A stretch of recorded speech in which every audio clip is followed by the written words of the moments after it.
চোরেরা চুরি করবে। ইঁদুর যেরাম মায়ের পেট থেকে পড়েই বস্তা কাটা শুরু করে, বড় হয়েও সেই তাই। আর উন্নয়ন কোথায়? তো নেতাদের উন্নয়ন হয়েছে। এই সরকার কি সরকার? চোরের সরকার। নির্বাচন আসলে বিরোধীরা তখন তেতে ওঠে। বারাসাত লোকসভা এলাকায় 2024 সালে যে নির্বাচন হতে চলেছে, তৃণমূল বলছে যে এখানে ব্যাপক পরিমাণ উন্নয়ন ঘটেছে। অন্যদিকে সাধারণ মানুষ কি বলছেন সেই সমীক্ষা এবং তাদের যে মতামত সেইটা নেওয়ার জন্যই আজকে আমরা বেরিয়ে পড়েছি। সামনে 2024-এ যে ইলেকশনটা হতে চলেছে সেখানে আপনারা কি মনে করছেন? বারাসাতের উন্নয়ন নিয়ে কি আপনাদের ভাবনা চিন্তা কি? বারাসাতের উন্নয়ন বলতে কিছুই হয়নি। বারাসাতের মূলত ভ্যাটের সমস্যা, এখনও প্রশাসন সেটাকে ঠিকভাবে ব্যবস্থা করতে পারেননি। তাছাড়া যেখানে সেখানে যে পুকুরগুলো রয়েছে ভরাট করা হয়েছে, করে বহুতল বাড়ি নির্মাণ হয়েছে। আদতে যে উন্নয়ন যেটা হওয়ার কথা হয়নি। বিরোধীরা তো অনেক কথাই বলবে, নির্বাচন আসলে বিরোধীরা তখন তেতে ওঠে, আর নির্বাচন চলে গেলে তখন বিরোধীদের খুঁজে পাওয়া যায় না। আর বারাসাত লোকসভা কেন্দ্রে উন্নতি হয়েছে কি না হয়েছে বারাসাত কেন্দ্রের ভোটাররাই বলবে। কাকুলি ঘোষ দস্তিদার এসে তৃণমূল কংগ্রেসের থেকে যে উন্নয়নগুলো করে গেছে তারা নিজেরাই কম্পেয়ার করুক না। 12 নম্বর রেলগেটের উপর যখন ফ্লাইওভারটা হয়েছিল তখন বারাসাতের বাসিন্দা যারা সকলেই একটা ভালো একটা আশা দেখেছিল, কিন্তু পরিবর্তে আমাদের তৃণমূলের যে নেতারা আছে তারা সেখান থেকে পয়সা কামিয়ে নিয়েছে। যারা স্থায়ী দোকানদার তাদের বেচাকেনা পড়ে গেল, তাদের সামনে 10,000, 20,000, 25,000, 50,000 টাকা নিয়ে লোক বসিয়ে দিয়েছে। এদের তাদের উন্নতি হয়েছে না, এবং এত ঘেঞ্জি সাধারণ মানুষ সেখান থেকে চলাফেরা করতে পারছে না। যেভাবে বসিয়েছে ওরা, ওখানে কোনো অসুস্থ যদি কোনো ব্যক্তি থাকে একটা অ্যাম্বুলেন্স ওখানে ঢোকার জায়গা নেই। বারাসাত রেলগেটের সাধারণ মানুষের যাতায়াতের জন্য একটা আন্ডারপাস করেছেন। এই আন্ডারপাসটা স্যাংশন হয়েছে, আমরা সবাই আশা নিয়েছিলাম এখানে ভালো হবে, কিন্তু ওখানে তো ভবঘুরেদের বাস, নোংরা ভর্তি।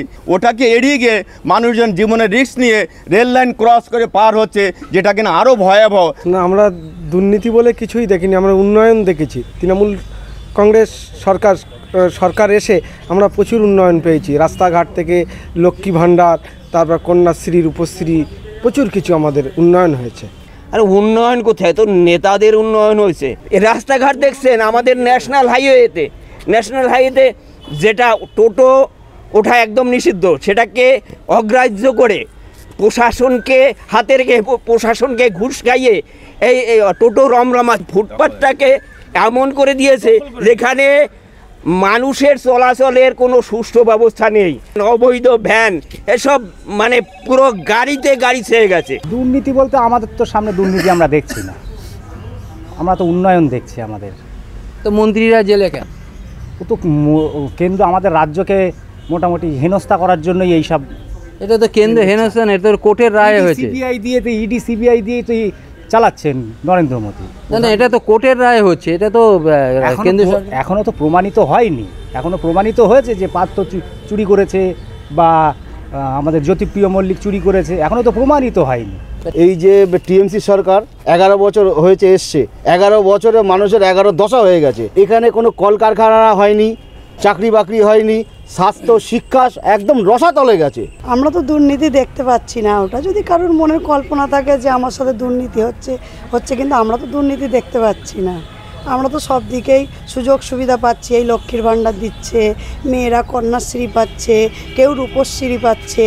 হ্যাঁ, মাইনরিটি ফর্ম ফিল আপ করে মেয়েরা যে টাকা পাচ্ছে, বছরে 1100 টাকা পাচ্ছে, সেটাই কে দেয়? স্বাধীনতার পরে এই প্রথম একজন প্রধানমন্ত্রী যে 3 তালাক রোধ করলো, এইটা কি আপনাদের পক্ষে যায়নি?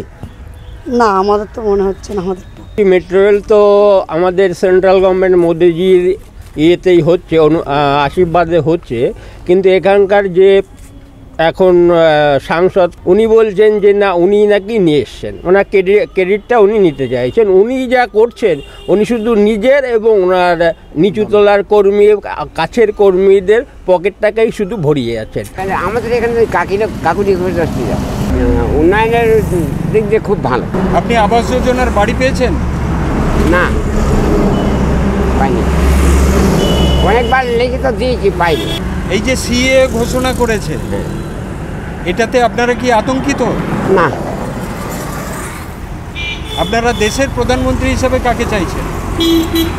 প্রধানমন্ত্রী হিসেবে এখন বর্তমানে যে আছে ওই থাকবে আর কে থাকবে।